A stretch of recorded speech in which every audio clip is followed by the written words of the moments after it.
गंवार गंवार कहते हैं विवेकहीन पुरुष को।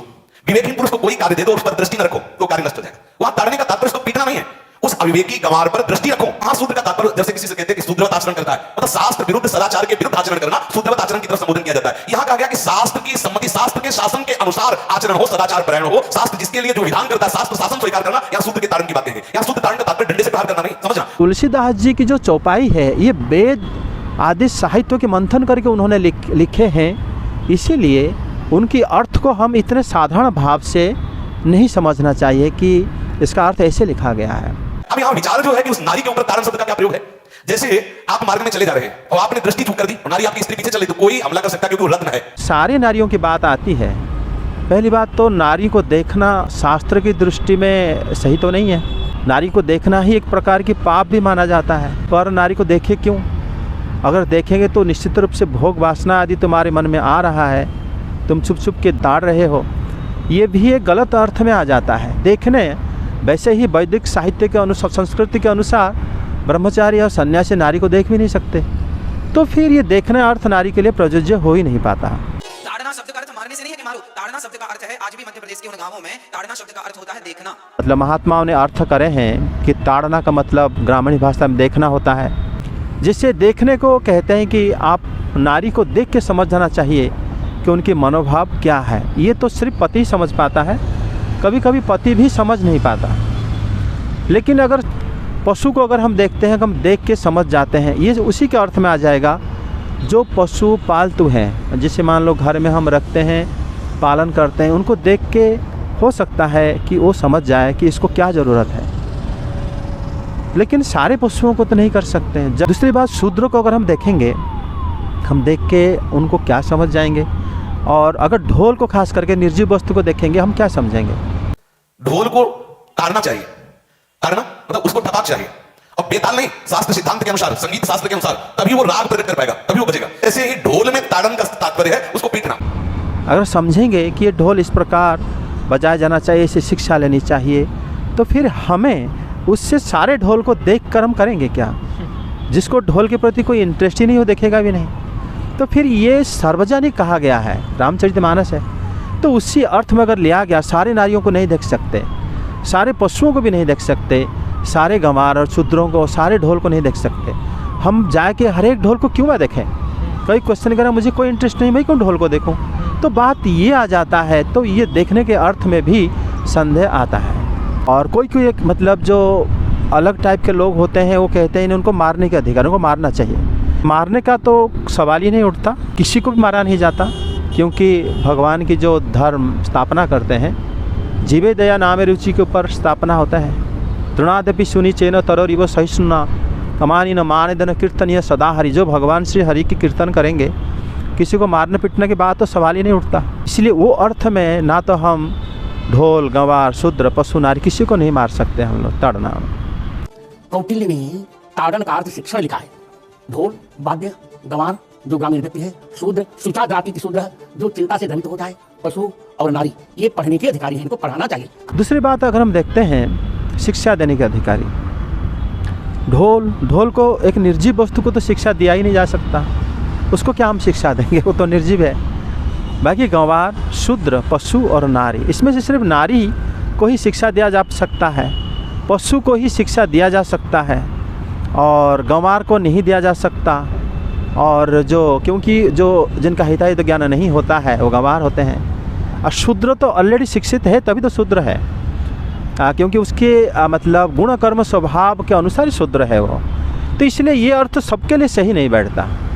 पहले तो तुलसीदास जी पूरे रामचरितमानस में दुराचारी रावण, उनके लिए दुष्ट शब्द व्यवहार करे हैं, समुद्र के लिए लेकिन नीच शब्द व्यवहार करे हैं। बाली जो कि सर्वशक्तिमान था, जब देवी तारा उनको समझा रहे थे कि आप मत जाओ, उसी समय बाली जो कि इतने बलशाली था, उन्होंने देवी तारा को ताड़ना नहीं करे थे। नारी है, ताड़ना कर सकते थे, क्योंकि वो लोग रामचरितमानस के अनुसार विलेन थे। रावण भी कभी, जब मंदोदरी उनको जितनी बार भी समझाए हैं, तब भी रावण कभी भी नारी को ताड़ना नहीं करे हैं। अर्थात नारी को ताड़ना रामचरितमानस में हो ही नहीं सकता, क्योंकि अगर होना होता तो इस समय में हो सकता था। एक और बात भी है, श्री दशरथ जी और देवी कैकेयी को भी उन्होंने ताड़ना नहीं करे, जबकि उन्होंने जो मांग रहे थे उससे श्री दशरथ जी का प्राण भी चला गया। फिर भी उन्होंने प्राण संकट उपस्थित होने के बावजूद भी उन्होंने ताड़ना नहीं करे थे।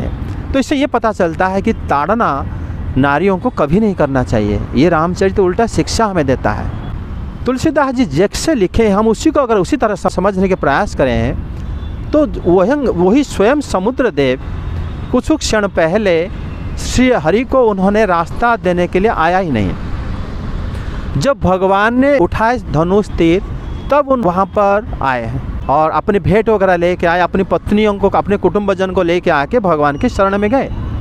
उसी समय वो कह रहे हैं कि प्रभु ढोल, गंवार, शूद्र, पशु, नारी ये सकल ताड़ना के अधिकारी आप जो है, मुझे अच्छा हुआ कि मुझे आपने शिक्षा दिए। क्यों? क्योंकि ये मेरे ही स्थिति है। ये सारे 5 जो स्थिति में बता रहा हूँ ये मैं ही हूँ। क्योंकि जब समुद्रदेव ने स्वयं बोल रहे हैं, हम क्यों इसको दूसरे के ऊपर बात लेके समझें?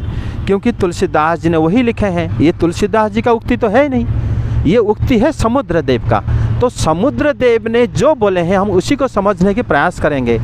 क्योंकि समुद्रदेव बोले कि मैं ही ढोल हूँ, मैं ही गंवार हूँ, मैं ही शूद्र हूँ, मैं ही पशु हूँ, और मैं ही पशु हूँ, मैं ही शूद्र हूँ, मैं ही नारी हूँ। कैसे? प्रभु जब जगत जननी देवी सीता की हरण हुई उस समय में सब जगह में खबर व्याप्त हो गया, सब लोग जान गए, देवता लोग सब लोग जान गए, मेरे ऊपर रावण लेके गया। हाँ, उसी समय मैं था, लेकिन मैं ढोल की तरह अपनी गर्जना कर रहा था, जो कि एक लहजे में समुद्र के लहरें आते हैं जाते हैं आते हैं, मैं उसके अलावा कुछ नहीं कर पाया था। मैं ढोल था। उसी जटायु ने अपने प्राण त्याग के लिए रावण, दुराचारी रावण से मतलब युद्ध करते हुए मैं भी देवी सीता को रक्षा करने के अपने प्राण निछावर कर सकता था, लेकिन मैं एक निर्जीव वस्तु की तरह बजता रहा, ढोल हुआ। उसके बाद गंवार। गंवार में क्या हुआ? जब श्री हनुमान जी आए हमारे किनारे में और सब लोग विचार विमर्श कर रहे थे और हनुमान जी लांग के गए कि समुद्र कैसे पार किया जाए, आपके काम के लिए गए। उस समय सारे देवता को भी पता चल गया, बहुत सारे देवता और आके भी हनुमान जी से मतलब परीक्षा आदि लिए ना, मैनका आदि पर्वत, सुरसा आदि सो लोग जब आए मेरे समुद्र के अंदर से, वो लोग हनुमान जी को अभ्यर्थना जनाए। मैं उस समय था, लेकिन मैं गंवार की तरह मैं कुछ समझ नहीं पाया क्या करना चाहिए, कुछ नहीं करना चाहिए। मैंने कोई सेवा नहीं कर पाया आपका। फिर मैं ढोल, गंवार, शूद्र जो होता है सेवा करता है। जब आपने आकर मुझे यहाँ पर मांगा कि मुझे रास्ता दे दो अपने अधिकार से, क्योंकि समुद्र हूँ मैं, मतलब धरती की कल्याण के लिए, जगत के कल्याण के लिए जब आप अपने अधिकार से मांग रहे हो, मैं शूद्र की तरह सेवा करके आना चाहिए, आपके पास सेवा करना चाहिए था, लेकिन मैंने नहीं करा। मैं शूद्र हूँ और आपने अच्छा है मुझे शिक्षा दिया। जब मैंने आपकी बात को प्रत्याख्यान कर दिया, आया ही नहीं। उस टाइम क्या कर रहा था? मैं पशु की भांति अपनी पत्नियों, अपनी घर वालों के साथ पशु की तरह मतलब आहार, निद्रा, भय, मैथुन में मग्न रहा। लेकिन अभी जब आपने अपने धनुष उठाए और मुझे शिक्षा दिए, ताड़ना दिए एवं मुझे अच्छी तरह बता दिए, क्योंकि उन्होंने वो ऊपर वाले चौपाई में बता दिए कि प्रभु अति भला कीना, मतलब मुझे अपने अच्छा करे कि मुझे शिक्षा दे दिए। तो फिर क्या करें ना, आपने जब मुझे शिक्षा दिए तब जाके मैं एक नारी की तरह आया हूँ, क्योंकि आप नाथ हो, आप जगन्नाथ हो। क्योंकि भगवान को नाथ कहा जाता है, जगन्नाथ कहते हैं। जगन्नाथ मतलब सबके नाथ है, कोई भी, चाहे आदमी हो या औरत हो, सब लोग जो है, स्त्री हो चाहे बच्चा हो, चाहे वो साधु हो, सन्यास, कोई भी भगवान को नाथ बोल सकता है। इसीलिए अगर श्री राम नाथ हैं तो यहाँ पर समुद्रदेव नारी हो गए। तभी उन्होंने बोले कि ढोल, गंवार, शूद्र, पशु, नारी सकल ताड़ना के अधिकारी, ये मेरा ही दोष है, अब मैं ही इसीलिए आया हूँ। तुलसीदास जी बिल्कुल इसको, समुद्र की जो वचन है वो श्री राम को बोले हैं, समुद्रदेव अपना स्थिति बयान कर रहे हैं, तभी श्री भगवान उसके बाद प्रसन्न हुए थे। आशा है कि समझ में आ गया होगा।